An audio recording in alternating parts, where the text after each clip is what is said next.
আসসালামু আলাইকুম রহমতুল্লাহ। আশা করি সকলেই ভালো আছেন।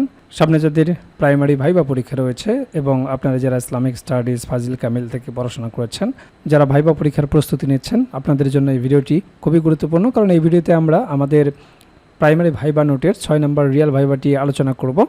যার ভাইবা নিয়ে আমরা আলোচনা করব তিনি নড়াইল জেলা থেকে ভাইবা পরীক্ষায় অংশগ্রহণ করেছেন।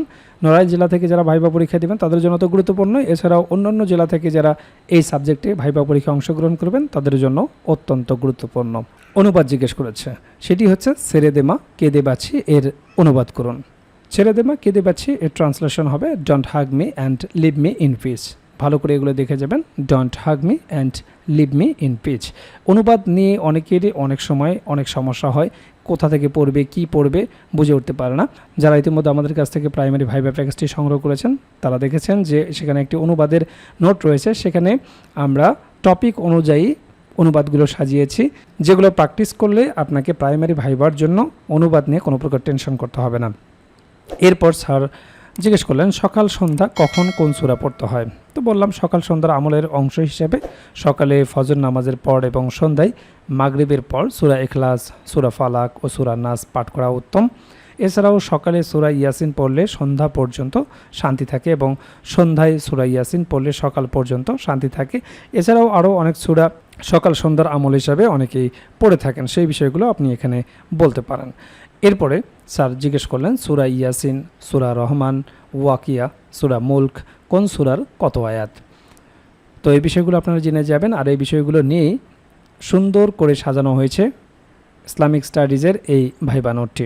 তো আমি বললাম সূরা ইয়াসিনের আয়াত সংখ্যা 83টি, সূরা রহমানের আয়াত সংখ্যা 78টি, সূরা ওয়াকিয়ার আয়াত সংখ্যা 96টি এবং সূরা মুলকের আয়াত সংখ্যা 30টি। এরপর স্যার বললেন ফাবি আইয়ি আলাই রব্বিকুমা তুকাযযিবান আয়াতের অর্থ কী, কতবার এটি আছে।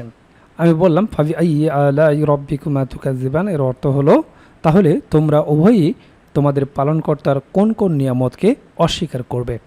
এই আয়াতটি কোরআনের সূরা আর রহমানে মোট 35 বার এসেছে, 35 বার পুনরাবৃত্তি হয়েছে। এরপর স্যার জিজ্ঞেস করলেন হৌরুম মাকসুরাতুন ফিল খিয়াম অর্থ কী। তো আমি বললাম তাবুতে অবস্থানকারিণী অপ্সরাগণ। এরপর স্যার গণিত থেকে জিজ্ঞেস করলেন, তো স্যার জিজ্ঞেস করলেন যে লসাগু কী। তো লসাগু হচ্ছে 2 বা ততোধিক সংখ্যার সাধারণ গুণিতকগুলির মধ্যে যে গুণিতকটি ক্ষুদ্রতম তাকে প্রদত্ত সংখ্যাগুলির লসাগু বা লঘিষ্ঠ সাধারণ গুণিতক বলে। লসাগুর পুনরূপ যে লঘিষ্ঠ সাধারণ গুণিতক এটি আপনি বলবেন না, আপনি বলবেন 2 বা ততোধিক সংখ্যার সাধারণ গুণিতকগুলির মধ্যে যে গুণিতকটি ক্ষুদ্রতম তাকে প্রদত্ত সংখ্যাগুলি লসাগু বলে। তাহলে এখানে একটা চান্স রয়েছে যে লসাগুর পুনরূপ কী, তাহলে আপনার কিন্তু প্রশ্নের রেটটা বেড়ে যাবে। তখন আপনি বলবেন লঘিষ্ঠ সাধারণ গুণিত। দেখা যাবে আপনার উত্তরের মধ্য থেকে আপনাকে পরবর্তী প্রশ্ন জিজ্ঞাসা করবে, এই জন্য এমনভাবে উত্তর দেবেন যাতে স্যাররা একটা টানের উপর থাকে, সেখান থেকেই পরবর্তী প্রশ্ন করে এবং ভাইবা বোর্ড আপনার অনুকূলে থাকে। এরপর স্যার জিজ্ঞেস করলেন বর্গ ও রম্বসের মধ্যে পার্থক্য কী। তো বর্গ এবং রম্বসের মধ্যে পার্থক্য হলো বর্গ হলো এমন একটি চতুর্ভুজ যার প্রতিটি কোণ সমকোণ, অন্যদিকে রম্বস হলো এমন একটি চতুর্ভুজ যার 4টি বাহু সমান কিন্তু কোণগুলো সমকোণ হওয়া আবশ্যক নয়। এরপর স্যার বাংলা অংশ থেকে জিজ্ঞেস করলেন যুক্তবর্ণ, যেটি বিজ্ঞানের যুক্তবর্ণ জানতে চাইলেন। তো বিজ্ঞানের যুক্তবর্ণ হচ্ছে বর্গীয় জ প্লাস ইয়। এরপর স্যার কিছু বানান জিজ্ঞেস করলেন, যেমন ইউনিভার্সিটি, ভার্সিটি, পাংচুয়ালিটি। তো গুরুত্বপূর্ণ কিছু বানান রয়েছে, সেগুলো দেখে যাবেন। এরপর স্যার জিজ্ঞেস করলেন জাতীয় সঙ্গীত কে রচনা করেন, কোন কবিতার অংশ এটি, কোন কাব্যের অন্তর্ভুক্ত। তো দেখুন পূর্ব থেকেই যদি এগুলোর উপর প্রস্তুতি না নিয়ে যান তাহলে কখনোই এর উত্তরগুলো আপনি পারবেন না। এজন্য প্রাইমারি ভাইবাকে যারা মামুলি ভাইবা হিসাবে নিয়ে ভাইবা বোর্ডে যাবেন তাহলে কিন্তু ধরা খেয়ে যাবেন। পূর্ব থেকে অবশ্যই আপনাকে প্রস্তুতি নিয়ে যেতে হবে। বাংলাদেশের জাতীয় সঙ্গীত আমার সোনার বাংলা, এটি রবীন্দ্রনাথ ঠাকুর রচিত এবং এটি হচ্ছে গান, এবং এটি 1905 সালে প্রকাশিত তার বাউল নামক গানের সংকলনে অন্তর্ভুক্ত ছিল।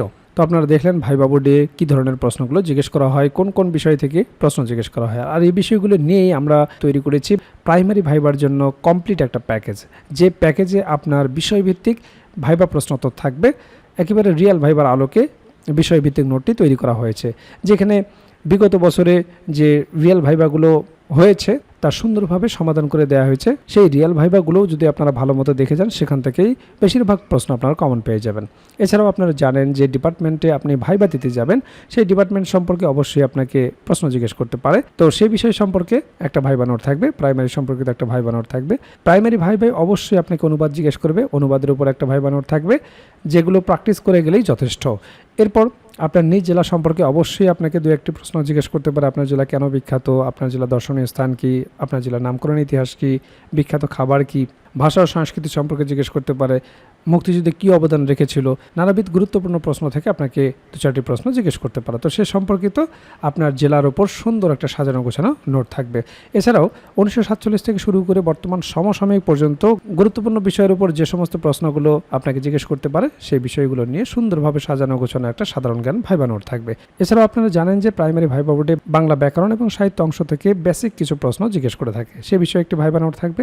এছাড়াও গণিতের একটি বেসিক ভাইভা নোট থাকবে। আপনারা জানেন যে পাটিগণিত, বীজগণিত এবং জ্যামিতি অংশ থেকে কিছু বেসিক প্রশ্ন জিজ্ঞেস করা হয়। যেহেতু আপনি প্রাইমারির শিক্ষকতা করবেন, একেবারে বেসিক জিনিসগুলো যদি আপনি না বলতে পারেন, তাহলে চাকরি পাওয়াটা আপনার জন্য দুষ্কর হয়ে যাবে। কাজেই ভাইভা পরীক্ষায় আপনি যত ভালো করবেন, আপনার চাকরি পাওয়ার সম্ভাবনা তত বেড়ে যাবে। কাজেই যারা প্রাইমারি ভাইবার জন্য গুছিয়ে কার্যকর একটা প্রস্তুতি নিতে চান, আমাদের ভাইভা প্যাকেজটি দ্রুত সংগ্রহ করুন। ইতিমধ্যে অনেক প্রার্থী আমাদের কাছ থেকে ভাইভা প্রার্থী সংগ্রহ করেছেন, তারা প্রস্তুতি শুরু করে দিয়েছেন। এখনও যারা প্রস্তুতি গুছিয়ে নিতে পারেন না, স্ক্রিনে দেওয়া হোয়াটসঅ্যাপ নাম্বারে যোগাযোগ করে আমাদের কাছ থেকে প্রাইমারির এই ভাইভা প্যাকেজটি সংগ্রহ করতে পারেন।